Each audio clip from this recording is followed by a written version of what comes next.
नमस्कार दोस्तों। यूँ तो जियोपॉलिटिक्स के अंदर बहुत सारी चीज़ें जिनको आप अभी समझ नहीं पाते, उनके बाद में बहुत गहरे मतलब निकलते हैं। लेकिन कुछ चीज़ें ऐसी होती हैं जिनको समझने में आपको देर नहीं लगती।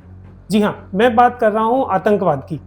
भारत या किसी भी अन्य देश में अगर कोई भी आतंकवादी घटना या कोई भी आतंकवादी नेटवर्क मिलता है तो उसके तार कहीं ना कहीं पाकिस्तान से जुड़ते हैं। पाकिस्तान वो एक वाहिद मुल्क है जो दुनिया में कहीं पे भी हो रहे आतंकवाद में हमेशा इन्वॉल्व रहता है।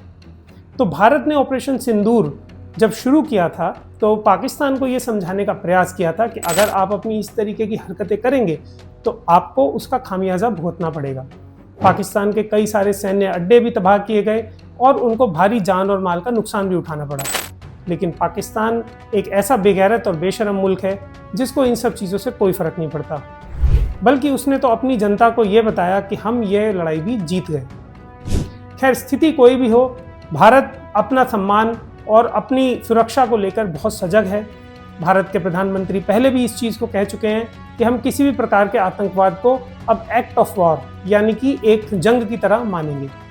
अभी ऑपरेशन सिंदूर खत्म हुए ज़्यादा समय नहीं हुआ है और भारत अपनी तैयारियां पहले से भी ज़्यादा अच्छी कर चुका है। पाकिस्तान के पास ज़्यादा ऑप्शंस नहीं है। अमेरिका उसका कितना साथ दे पाएगा ये देखना होगा, लेकिन चीन जो कि पहले में मददगार रहा है पाकिस्तान का इन सभी कार्रवाई में, अब वो कितनी उसको छूट देता है और कितना उसका साथ देता है यह भी देखना बहुत ही इंटरेस्टिंग होगा। क्योंकि ऑपरेशन सिंदूर 1 के टाइम पे चाइना और पाकिस्तान के रिलेशन बहुत अलग थे और ऑपरेशन सिंदूर 2.0 जब भी शुरू होगा उस समय पाकिस्तान और चीन के रिलेशन काफ़ी बदल चुके होंगे। क्योंकि आज की डेट में चीन और भारत एक दूसरे के नज़दीक आ रहे हैं और चीन किसी भी हालत में अपनी जो नई दोस्ती है भारत के साथ उसको ख़राब नहीं करना चाहता। पाकिस्तान की ऐसी कोई स्ट्रेटेजिक इंपॉर्टेंस अब नहीं बची है, लेकिन जब से भारत ने चाबहार पोर्ट एक्टिवेट करा है और जब से अफगानिस्तान के अंदर स्टेबल तालिबान गवर्नमेंट आई है, पाकिस्तान की ये एक जो स्ट्रेटेजिक लोकेशन वाली थ्योरी थी ये भी अब समाप्त हो चुकी है। वैसे तो पाकिस्तान के पास ना इकोनॉमी है, ना ही कोई ऐसे स्ट्रेटेजिक पॉइंट्स हैं, ना कोई उनके पास ऐसा स्ट्रेटेजिक रिजर्व है जिसके लिए दुनिया में उसकी कोई वैल्यू हो।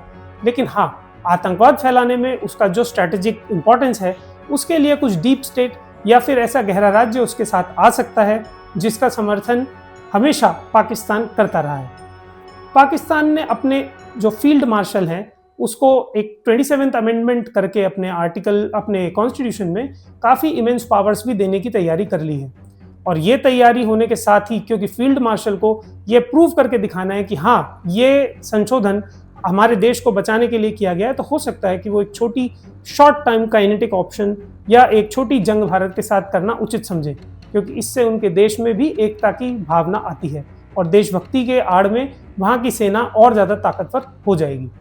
अब ये देखना होगा कि भारत किस प्रकार से इस नई मुसीबत का सामना करता है और किस प्रकार इस थ्रेट को न्यूट्रलाइज करके इस पूरे रीजन में शांति लाने का प्रयास करता है।